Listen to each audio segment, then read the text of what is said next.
So, after Bathurst was officially named a town, and before 1865 when the new Diocese of Bathurst was declared, what was the story of Catholics in the district?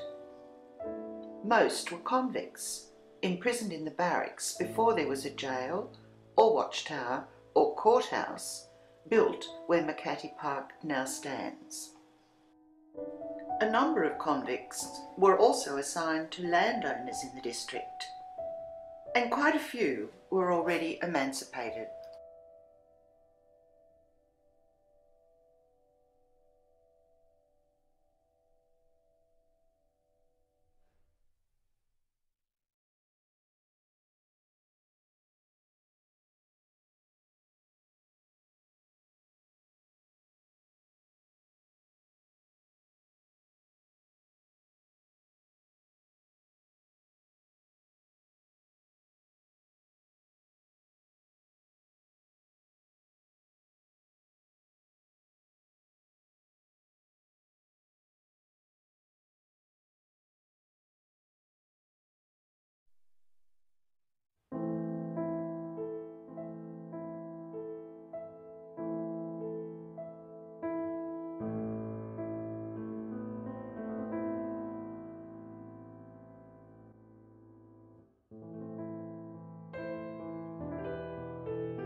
There is no record of a priest coming to the Bathurst area before Father Terry came in 1830.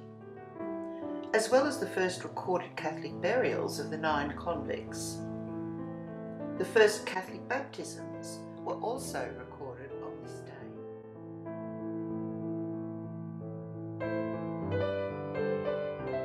There was no Catholic church till another 10 years had passed, so the baptisms and burials are entered in the Kelso Church of England register.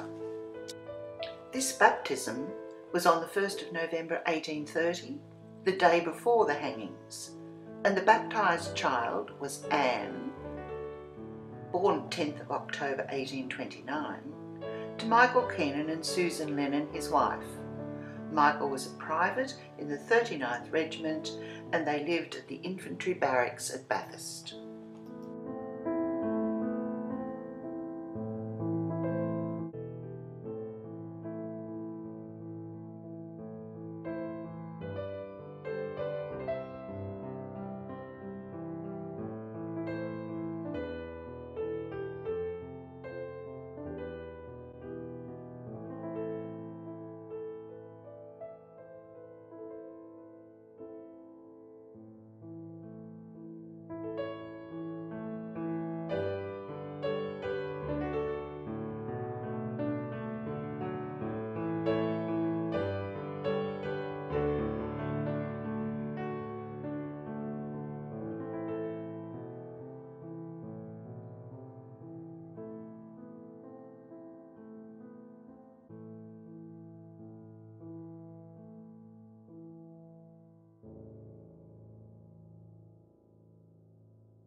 Both priests, newly arrived from Ireland, travelled great distances in the Australian bush, from Hartley as far as Mudgee, sleeping out in the bush in all weathers, not even a hut to protect them.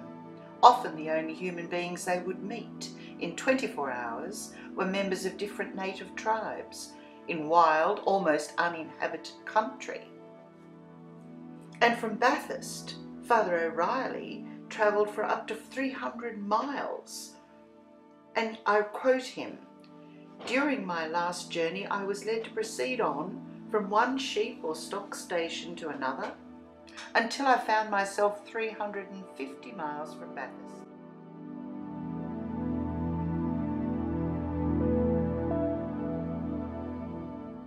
It was Father O'Reilly also who raised funds for and had built and opened for worship by 1841 the first Catholic church in the entire Bathurst area.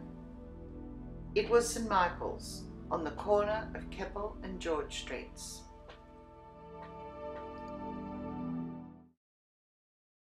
As the construction of the new churches at Hartley and Mudgee begins, Father John Grant, later Dean, is sent by Archbishop Holding in 1853 to take charge of Bathurst. The Dean builds a deanery in Keppel Street near St Michael's Church, where the main bishop's house eventually is sited. It is Grant's wish that Bathurst will one day become the centre of a new diocese, which is being discussed in Sydney.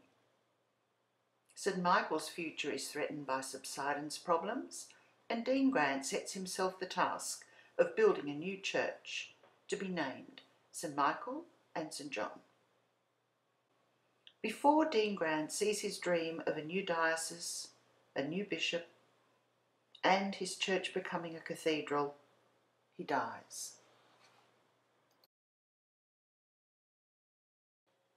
He is buried in St Michael and St John's Cathedral. In 1865, within the boundaries of the newly proclaimed Diocese of Bathurst, there were 10 churches, 5 presbyteries and 6 schools.